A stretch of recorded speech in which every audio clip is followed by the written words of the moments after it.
G'day guys, it's Chronicles of Solid here. Today I've got a ride that was a 2-day ride, and it was a camping adventure with some other guys off ADVrider. This was my first time, so I was full of nerves and anticipation.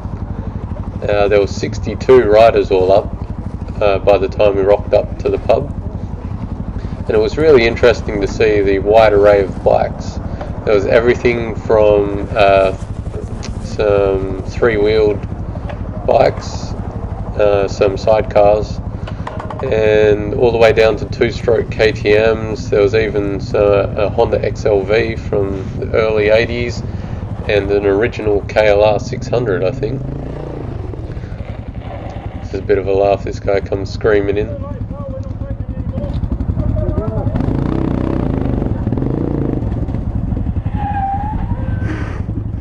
You can see just in front of me in that picture, just on the left there's actually a coffee machine strapped to that KTM 990, and it says for BMW riders only, and it made it the whole trip, which was pretty funny. It was the talk at the pub. Now, in my excitement, I followed my friend, and he left at the front of the pack. In hindsight, I probably should have just let him go and hung to the back, because we would pay for that in a few minutes. So we head off, and there's a short stint of highway. It was only about 10 minutes worth, not too much, and we get to the dirt.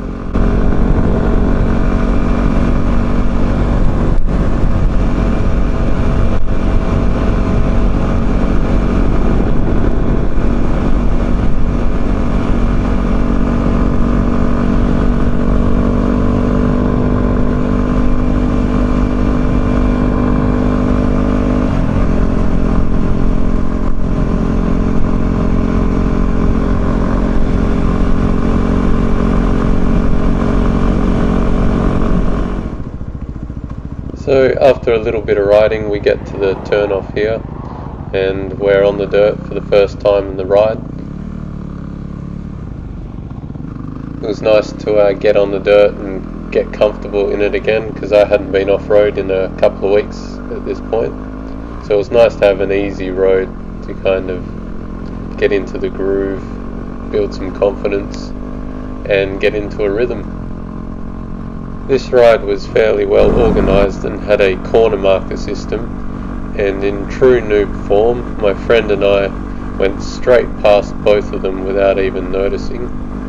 So in a minute it will come up. You can see we'll come over this crest, and there's a bike to the right with a guy taking a piss, and there's a guy hidden to the left that's not too easy to see.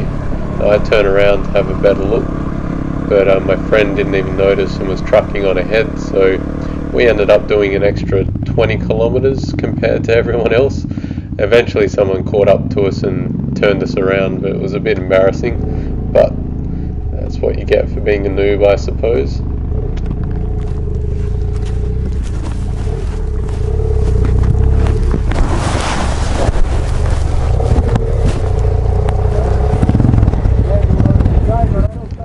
We had pulled up here because one of the sidecars had actually snapped its suspension completely on the sidecar side.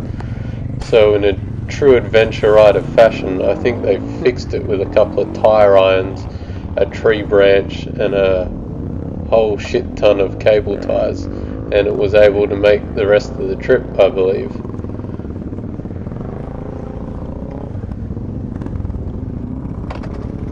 Now by this time, myself and a lot of the other new riders were very reluctant to take off, making sure everyone who was better skilled took off in front of us.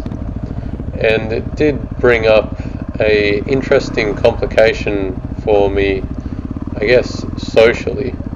I've gotten to know a handful of riders so far in my off-road trips, and I found myself torn between riding with a more competent bunch or sticking with riders at my skill level Now, the reason I was torn between the two is the more confident riders tend to push you, and I find I develop my skills and my confidence a lot quicker that way, rather than riding with those who are as new to riding as me. But in saying that, it is a lot more relaxing being able to ride with riders at a similar skill level to me. So this time I decided to stick with the bunch of riders who were the similar skill level to me, just because the previous section I'd pushed myself a little too hard, I think. Now, for anyone wondering how well an F700 GS does off-road, the other bike that I own, in front of me in this shot is a F650 GS, which is basically the exact same bike except with a single front disc brake. Now, admittedly, this guy has much better off-road tyres than what are on my F700, but you can see it's quite capable of doing four-wheel drive tracks and this kind of riding where it's not too technical and it's not too hard on the wheels, and he can ride it pretty well actually, as you'll see.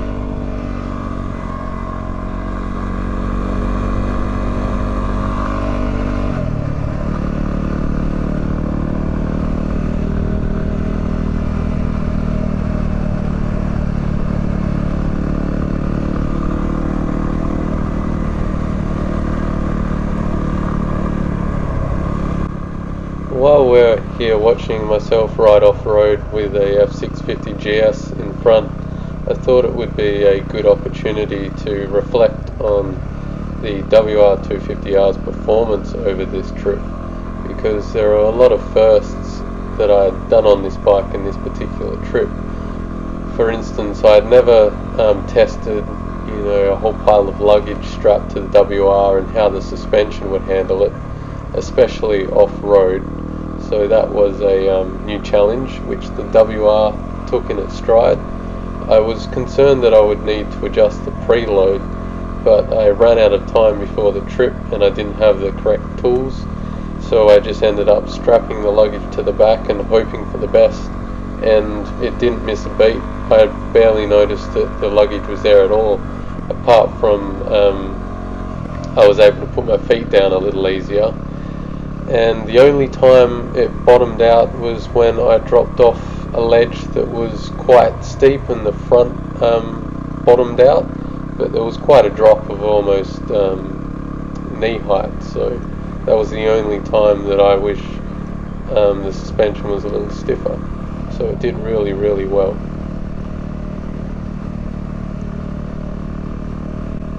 The other concern that I had with having such a small bike for this trip was how it would handle the high speed stuff, because we're far enough out in the country to be doing 110 kilometers at least. That's what I'll say on record. So with the extra luggage strapped, you've got extra weight and you've got extra drag because the bags stick out, so I was quite concerned that little 250 would struggle, but that wasn't the case at all. I was able to travel at speeds well above 110 for extended periods of time without a problem. Didn't really notice the change in performance. It should be noted though that I am quite a light rider. I only come in at 70 odd kilos, so I don't really bring that much weight to the bike myself, so if you're a heavier bloke you might find that could be different for yourself. But all in all, for a little 250cc, this bike just keeps exceeding my expectations at pretty much every opportunity. It's really done well, especially on this trip. There were a couple of points that I thought the WR did lack a bit over this trip, and the main one was the seat. Now, on the way up it was mostly standing up off-road, but on the way home I took mostly tarmac and didn't follow the main ride, This was due to the motorcycle injuries I sustained from a crash. I just physically wasn't up to a second day of all dirt. So I took mostly back roads and highways home, and this meant a lot of time spent sitting on the seat, and it was excruciating. By the end of about 2 hours, 2.5 hours, I was just over the seat. I think I do seriously need to consider either an upgrade to the seat or an addition to the seat to increase its comfort, something like an air hawk or sheepskin. So that's something that I have to think about and save up my pennies for.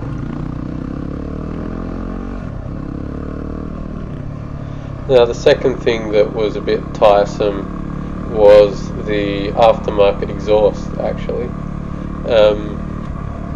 Basically, just on the way home, the sustained high-speed riding with the drone of the exhaust can get a little tiring. It tends to fatigue me a bit, and that's even with the earplugs in.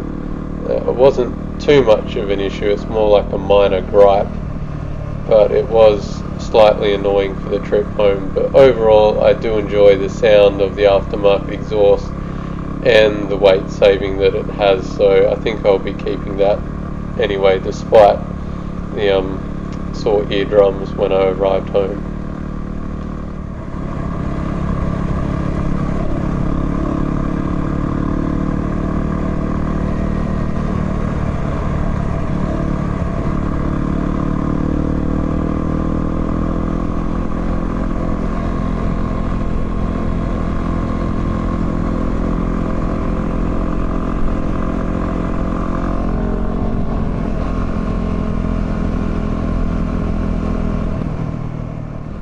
One of the advantages of following someone else, as you can see here, bang, he hits that big hole, is that you can see the terrain and how a motorcycle reacts to it before you get to it. It's like a early warning system, so it's very helpful to trail someone else, especially if they're slightly better skill level than you are. You can learn quite a lot from just following someone.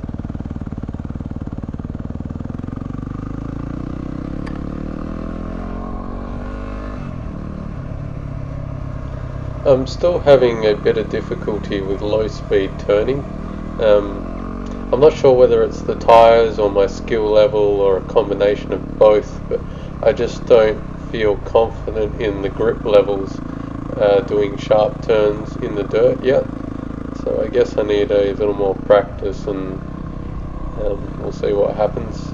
I did ask quite a few people, and everyone has a little bit of a different answer, but the consensus seems to be that you just need to put faith in your motorcycle. All in all, this trip was a fantastic trip, but like all things that are great, they have their highs and they have their lows.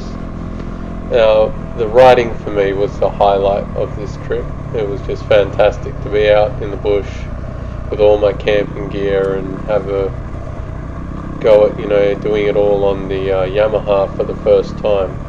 I had done it on the BMW quite a few times, but this was the first time on the little 250. So it was really exciting, and it was quite a challenge for me, given that I have very basic skill levels. So the added weight and the challenge was really great.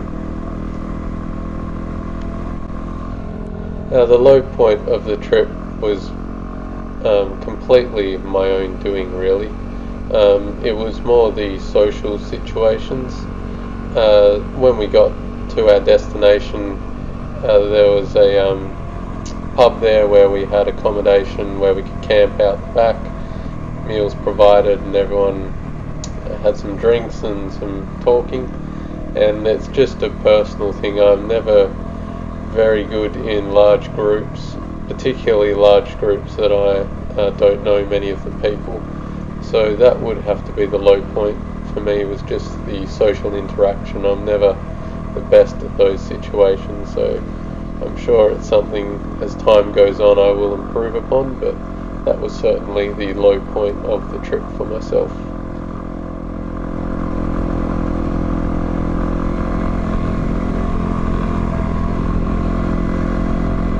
absolutely beautiful out here.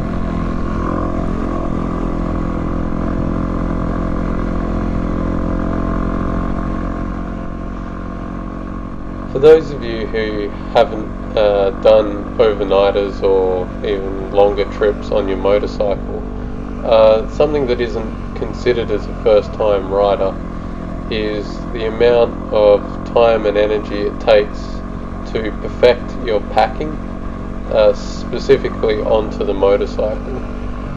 Every time I have a new motorcycle and I'm packing it for the first time, I always do a practice pack a couple of days before, maybe even a week before, just in case something goes wrong and I need to order more straps or an extra bag or something else I hadn't considered. And then my final pack I usually pack the night before. Now this is how I usually do it, and sure enough in this case I had to order more straps because the Yamaha doesn't have the same amount of luggage carrying capacity as the BMW, so I had to change things around, repack, go over it, tear everything down, etc, etc. So it was quite a chore to get it all perfect in the end. So that's something to think about if you are thinking about going on your first adventure. Definitely allow yourself the time to learn how to pack and repack and do it properly.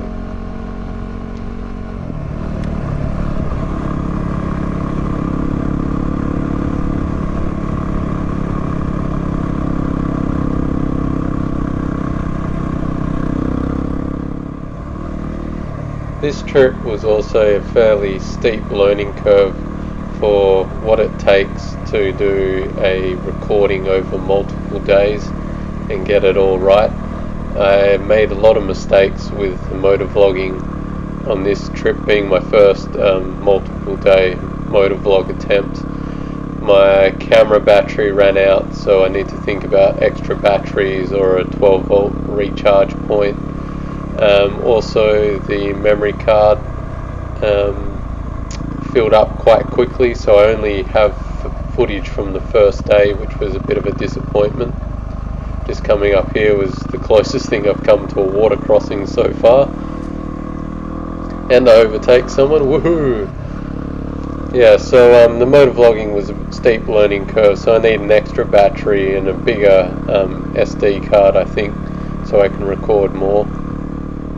I think something that will really help with the off-road motorvlogging will be one of the remote activation switches for the helmet camera that you can just put on your wrist or the handlebar, because a lot of my recording mistakes were from thinking I had pressed record on the camera and I hadn't.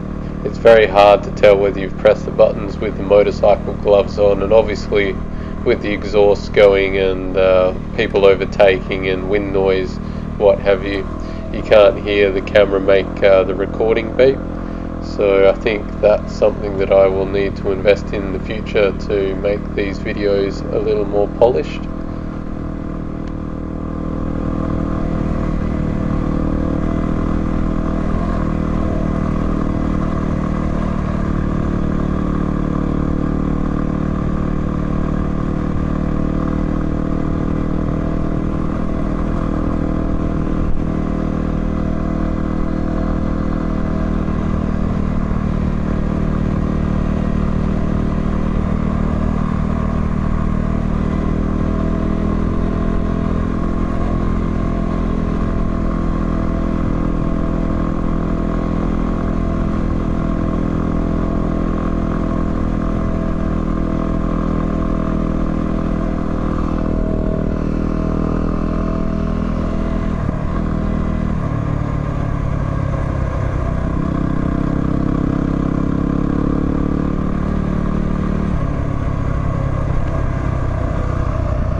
One of the interesting things of this trip was the spread of the field, I guess you would call it. There were 62 bikes all up, and I thought we would be quite bunched up over the ride, but the different skill levels and the different capabilities of the bikes and people's comfort zones spread the field out quite a lot. So I found myself during the riding in different groups, and slowly those groups were more defined, and people kind of gravitated to other people and riding in those groups. So it was really interesting to see the riders develop into those kinds of sections over the day. Yeah, so that was quite a surprise, not being all bunched up.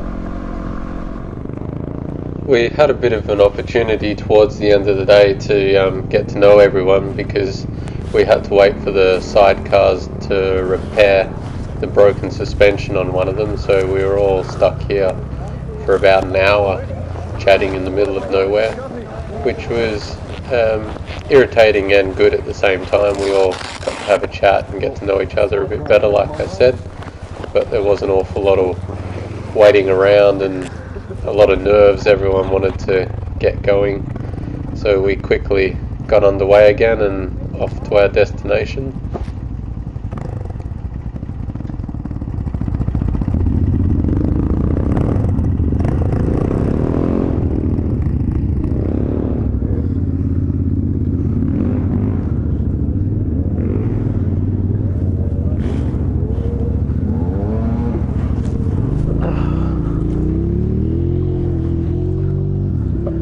Well, I'll follow you as usual, or at least try to.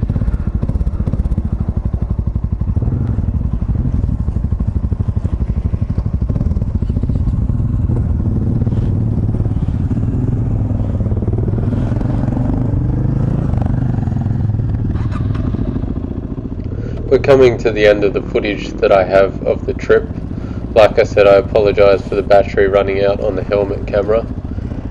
All in all, it was a really fantastic trip. I had a great time, especially the riding. So many new things I achieved. I really had some crystallizing moments on this ride. When I was lying in hospital, recovering and going through all the rehab, I was dreaming of the moments where the sun would be setting and shining off the gum trees, and I'd be on a dual sport motorcycle just riding to an unknown destination, and here I was achieving that goal. So this was really one of the things to tick off on my bucket list. So as this video runs out, I'll put on the tail end all the pictures I took throughout the day to kind of make up for the lack of video that I have. So once again, thanks for tuning in. I've been Chronicles of Solid. Enjoy the pictures.